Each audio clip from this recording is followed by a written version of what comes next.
জাজিরায় নিরাপদ সড়ক চাই চেয়ারম্যানের ইলিয়াস কাঞ্চনের রোগ মুক্তি কামনায় দোয়া ও মোনাজাত। নিজস্ব প্রতিনিধির পাঠানো ভিডিও ও তথ্যচিত্রে আলোকিত জাজিরা। শরীয়তপুরের জাজিরায় নিরাপদ সড়ক চাই চেয়ারম্যান ইলিয়াস কাঞ্চনের রোগ মুক্তি কামনা করে আলোচনা ও দোয়া মাহফিল অনুষ্ঠিত হয়েছে।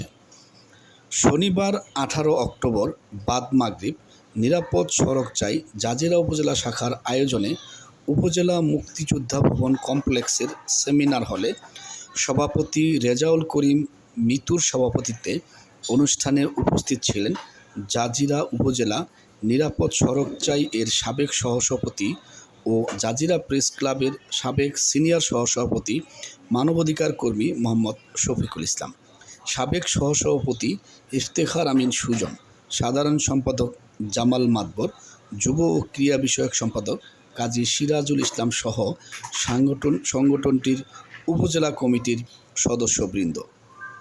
আলোচনা শেষে নিরাপদ সড়ক চাই কেন্দ্রীয় চেয়ারম্যান বর্ষিয়ান অভিনেতা ইলিয়াস কাঞ্চনের রোগ মুক্তি ও সুস্থতা কামনা করে দেশ ও জাতির কল্যাণ কামনায় দোয়া মোনাজাত পরিচালনা করেন জাজিরা বাজার আশরাফিয়া হাফেজিয়া মাদ্রাসার শিক্ষক মোহাম্মদ আবুল হাশেম।